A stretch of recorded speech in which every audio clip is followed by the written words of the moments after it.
भगवान श्री राम के देह त्यागने के बाद अयोध्या का क्या हुआ और आखिर कैसे भगवान श्री राम की संतान यानी कि लव कुश ने राज्य को कैसे संभाला और कैसे श्री राम का सूर्य वंश आगे बढ़ा और आज वे कौन से लोग हैं जो ये दावा करते हैं कि हम ही श्री राम के वंशज हैं। तो फिर आइए, आपका स्वागत है देवराज मिस्ट्री में, जहाँ आपको रहस्य तो जानने को मिलेंगे लेकिन उनके साथ नॉलेज और मनोरंजन भरपूर होगा। अगर आप चाहते हो कि आपका समय सही जगह पर खर्च हो तो इससे बेहतर जगह आपको कहीं नहीं मिलेगी। लेकिन अगर उससे पहले आप हमसे अभी तक नहीं जुड़े तो कृपया करके अभी जुड़ जाइए। धन्यवाद। रावण का वध करने के बाद जब प्रभु श्री राम सीता सहित अयोध्या लौटे तब माता सीता बड़ी प्रसन्न थीं, लेकिन वे अभी इस बात को नहीं समझ पाई थीं कि उनके जीवन में अभी परीक्षा समाप्त नहीं हुई, बल्कि एक और परीक्षा उनके मार्ग में खड़ी थी। जब प्रभु श्री राम ने अपनी प्रजा के लिए माता सीता को त्याग दिया तब वे वाल्मीकि जी के आश्रम में जाकर रहने लगी और वहीं उन्होंने अपनी संतान यानी कि लव कुश को जन्म दिया और उनका लालन पोषण भी वहीं किया। इतना सब होने के बाद भी ये प्रभु श्री राम का माता सीता के प्रति प्रेम ही था कि उन्होंने माता सीता की अनुपस्थिति में किसी दूसरी रानी से शादी नहीं की। प्रभु श्री राम यज्ञ के समय माता सीता की जगह एक सोने की मूर्ति लेकर बैठते थे। सोने की मूर्ति इसीलिए क्योंकि सोने को सबसे पवित्र माना जाता है। आइए अब हम इस बात की तरफ चलते हैं कि भगवान श्री राम ने जब राजपाट छोड़ दिया था उसके बाद उनका राजपाट आखिर किसने संभाला और किसने राज किया और उनका वंश किस तरह आगे बढ़ा। श्री राम के राजपाट त्याग देने के बाद कुश अयोध्या लौटे और उन्होंने अयोध्या का राजपाट संभाला। कुश ने कोमोदी वंश की रानी से विवाह किया और अदिति नामक उनका एक पुत्र हुआ। इसके बाद ये वंशावली बढ़ती ही चली गई।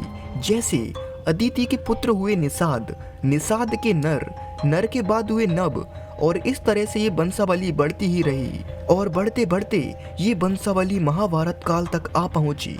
महाभारत काल में एक राजा थे बृहदबल, जो कि कुश की 50वीं पीढ़ी माने जाते हैं और ये भी श्री राम के ही वंशज थे। बृहदबल जिन्होंने कौरवों की तरफ से युद्ध लड़ा और जब अभिमन्यु चक्रव्यूह को तोड़ रहे थे उस समय बृहदबल और अभिमन्यु के बीच एक भयंकर युद्ध हुआ था, जिसमें अभिमन्यु के एक जानलेवा तीर से बृहदबल की मृत्यु हो गई थी। हमारे वेद पुराणों में भरत, शत्रुघ्न और लक्ष्मण का भी जिक्र मिलता है, जिनमें बताया गया है कि इन तीनों के भी पुत्र हुए। भरत के 2 पुत्र हुए, तार्च और पुष्कर। लक्ष्मण जी के भी 2 पुत्र हुए, चित्रांगद और चंद्रकेतु। और वहीं शत्रुघ्न के भी 2 पुत्र हुए, सुबाहु और सुरसेन। बताया जाता है कि पहले मथुरा का नाम सुरसेनी था। कालिदास के रघुवंश चरित के अनुसार प्रभु श्री राम ने अपने पुत्र लव को शरावती और कुश को कुशावली का राज्य दिया था। अगर कुशावली की माने तो कुश का राज्य दक्षिण भारत का था और लव का राज्य उत्तर भारत का। कुश की राजधानी कुशावनी आज भी बिलासपुर में स्थित है और कौशल को राम की माता कौशल्या की जन्मभूमि भी माना जाता है। और वही ऐतिहासिक तथ्यों के अनुसार लव ने लवपुरी का निर्माण किया, जिसे लोहापुरी कहा जाने लगा, जिसे हम वर्तमान में लाहौर के नाम से जानते हैं। सबूत के तौर पर यहाँ के किले में लव का एक मंदिर भी बना हुआ है। इसके बाद ऐसा माना जाता है कि लव के वंशज गुजरात चले गए और मेवाड़ में आकर बस गए, जहाँ उन्होंने सिसोदिया वंश की स्थापना की। शायद इसी कारण से मेवाड़ का राज्य प्रतीक भी सूर्य का ही है। और साथ ही ये भी माना जाता है कि लव के वंश से राघव राजपूतों का जन्म हुआ, जिनमें बड़ गुंजर और सिक्वल वंश चला। दूसरी शाखा सिसोदिया वंश की थी, जिसमें गेसज और गहलोत वंश के राजा हुए।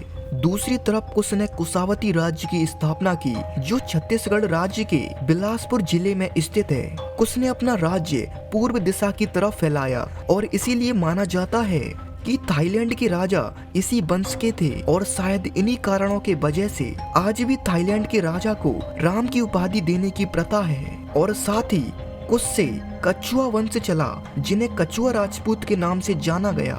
मौर्य और सैनी वंश की स्थापना कछुआ वंश से हुई। वहीं जेपी मित्तल की किताब हिस्ट्री ऑफ ऑथेंटिक इंडिया के अनुसार कुश की मृत्यु एक राक्षस के द्वारा हुई थी और बताया जाता है कि लव और कुश में से कुश का ही वंश आगे चला। और इतिहास में भी कुछ की ही वंशावली देखने को मिलती है। पुराणों में 30 सूर्यवंशी राजाओं का वर्णन मिलता है, जिनमें से एक गौतम बुद्ध का भी नाम है। भारत की सर्वोच्च अदालत ने इस बात की जांच पड़ताल करने के बाद ये सवाल पूछा कि क्या आज भी श्री राम के कोई वंशज बाकी हैं? तब जयपुर के राजवंश की दिया कुमारी ने एक पत्रावली के द्वारा कुछ ऐसे सबूत पेश किए जिसमें अयोध्या के सभी राजाओं के नाम क्रमानुसार लिखे हुए थे।